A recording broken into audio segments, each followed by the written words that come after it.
Сәлем достар, біз бүгін күшті жерге отбасымызбен демалып келдік. Тағы да вокзалға барып Шымкентке шашлык аламыз деп барсақ, жоқ екен. Сосын салып, балалар қарны ашып кетті, жеп алды. Папасы өзім жасап беремін деп, фарш алып, керек заттарын алып, люля кебап жасаймын деген ғой. Сол өзіміздің келетін орнымызға келдік. Күшті болып тұр, ауа бірақта кішкене жел. Біз папасы дайындағанша балалармен судың жағасында ойнап жүрміз. Наля Люська Арнұр ағасына акула жейді десе, жоқ деп жылап жатыр. Акула жемесін деп бізді суретке түсір десем, мыналар дұрыс түсірмепті. Сол өз-өзімді түсіруге ұялдым. Екеуі тас лақтырып, балықтарды шошытамыз деп ойнап жатыр. Мұнда ауа райы күшті болып тұр, суда тып-тынық. Ләлюська екеуміз мұнда ойнап отырмыз. Қошақан айтып берді, санап берді. Сосын жасың қаншада десем, 2 дейді, менікі 2 дейді ғой. Жаным, ертең осындай күндерін сағынамыз әлі. Опаська тәп-тәтті қыз болып жүр ғой, Ләлюськам деп еркелетіп ойнап отырмыз. Күшті болып тұр дала. Кішкентайынан көрпешелерімізді Альбина алып келді. Аспанға қарап самолет деп қарасам, шынымен әдемі аппақ самолет ұшып келе жатыр екен. Балалар кеткенше айғайлап тұрды. Бізде кішкентай кезімізде осылай самолет өтсе, айғайлап самолет деп айқайлайтынбыз. Күшті. Сол жақындатып көрсеттім сіздерге. Таза ауа, жаз, бәрібір күшті ғой. Бүгін 31 май, көктемнің соңғы күні екен. Жаздың басталуы, жаз қалай тез өтіп кеткенін байқамай қаласың ғой. Жаздарыңыздың әрбір күні мәнді де сәнді өткізуге тілектеспін. Мына балаларым жаным гүл теріп жүр. Әртүрлі гүлдерді алып кеп берді. Ләлюська ұстап, жаным барлығы әдемілікті, сұлулықты жақсы көреді. Мама саған гүл деп, жаным. Ол қыздарымызды осындай сұлулыққа, әдемілікке, таза ауаға, спортқа ақыл айтып емес, іспен көрсетіп, баурап, үйретіп жүрген. Өзім сондайды дұрыс көремін. Сол, не керек басқа? Балаларым қасыңда, денсаулықтары жақсы. Айтқандай температуралары шығып, кезекпен ауырып, көптен ауырмай жүрміз. Жақсы деп қуанып жүрген едім. Сондай бір вирус жүрген екен. Тамағы ауырып, сосын температура шығып, бір-біріне жұқты ма. Сол садикеде барып жүрген жоқ. Арнұр кеше қоштасып келді. Альбина барып жүрген жоқ. Справкамен понедельник барады, болмаса шығарып аламыз уақытша демалысқа. Ләлюськам гүлдердің иісі күшті, айтқандай жейделердің иістері әдем болып тұр. Жейделер гүлдеп, күшті иістер шығып тұр. Сол жейделер үшін барамыз дегенбіз. Сол бардық. Балалар шошады. Сағат уже 12:30 болып қалған бұл кезде. Ләйлә ұйқысы келіп отыр. Ұйықтама, қазір тамақ жейміз деп отырмыз оған. Балалар гүл жинап жүр. Ешкім жоқ екен. Демалыс күндері келсе, машиналар көп. Біз жалғыз өзіміз жүрміз. Сол судың қасында күшті судың дауысын естіп отырдық. Рахат. Сол күшті балаларымызбен судың жағасында, таза ауада отырдық. күшті, ауа райы әдемі болып тұр.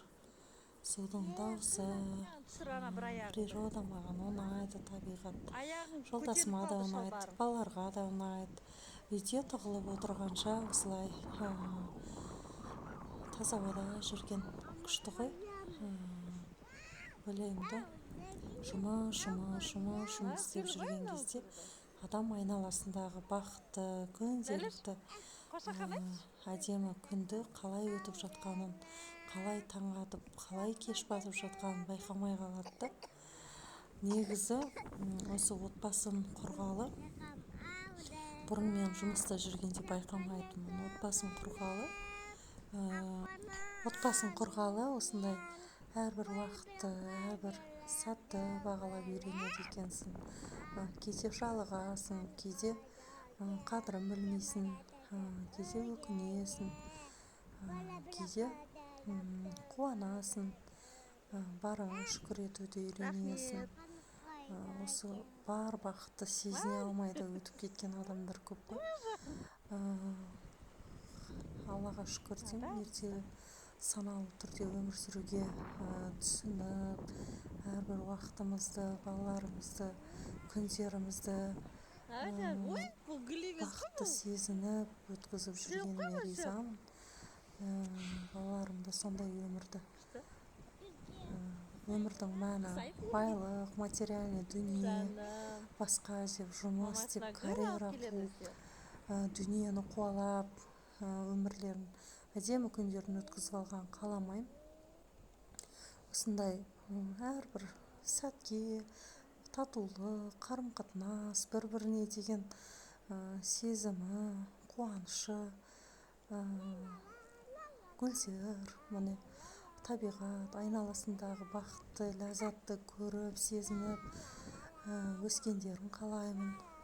Сол үшін осыларға осындай нелерді көп жасаймын.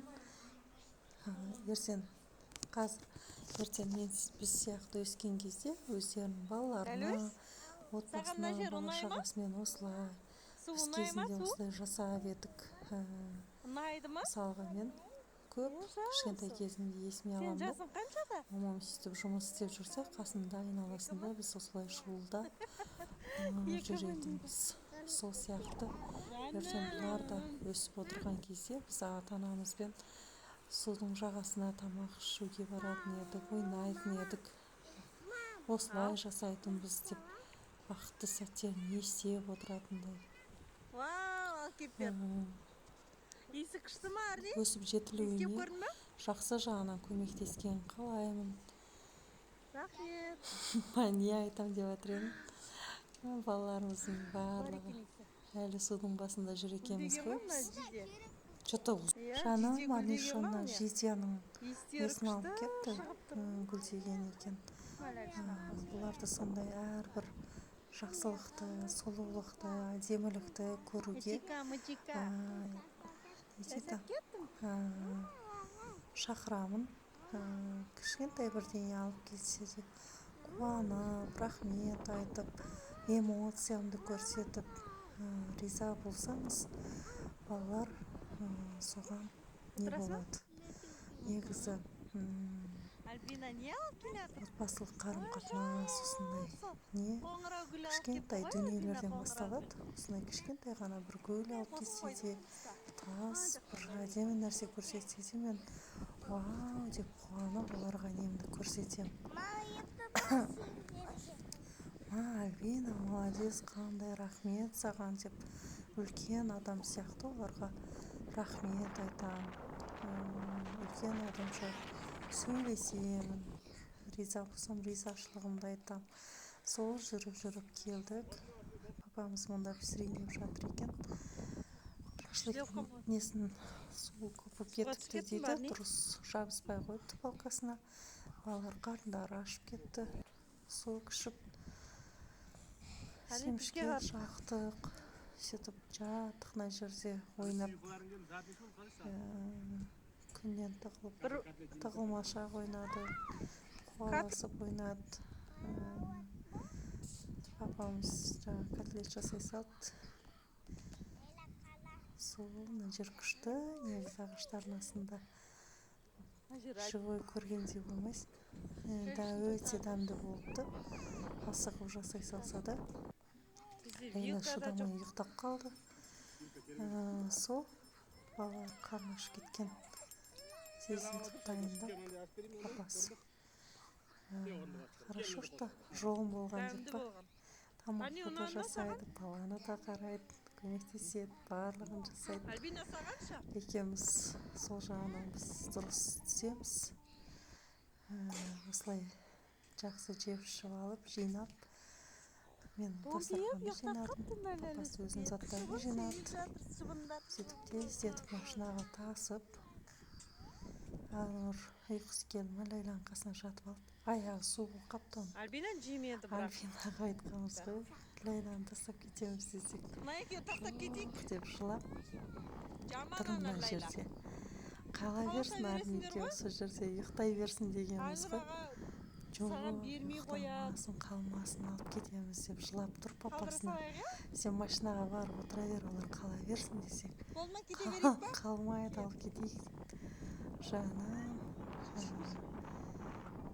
Папасына қоймай ағылып машинаға жатқыз деп тұр. Оларды алып кетеміз деп. Сол заттарымыздың барлығын тасыдық. Лейла қала берсін. Жақсы отырдық. Жақсы жүрдік. Кішкене уақытқа барсақ та таза ауаның, табиғаттың сұлулығын сезініп, көріп уақыт өткізіп келдік. Біздің балалар осындай таза ауаға шықса күшті ұйықтайды. Ұйқылары қанып, судың қасы, таудың қасы, құстардың дауысы өзіме ұнайды. Тастап кетпейміз деп жылап тұр. Көтеріп барыңдар машинаға жатқызыңдар деп. Қалмайды десем демей, қала берсін десем жылайды. Жаным, жүрегі кең. Алып кел деп тұр папасына балаларды. Сен қала берсі жақта. Әкем жатқызып қойды. Біз үйден еще жаздық. Өзім айдап кетем. Плиттер алғанбыз. Мамашы мама. Біз әрі столиктар алып столда отырамыз, әрі жатып алады. Балалар аяқтарын шешіп жатып. Лейла да қалмайды. Не істесін деп. Сен ешкімді қалдырмаймыз, Альбина.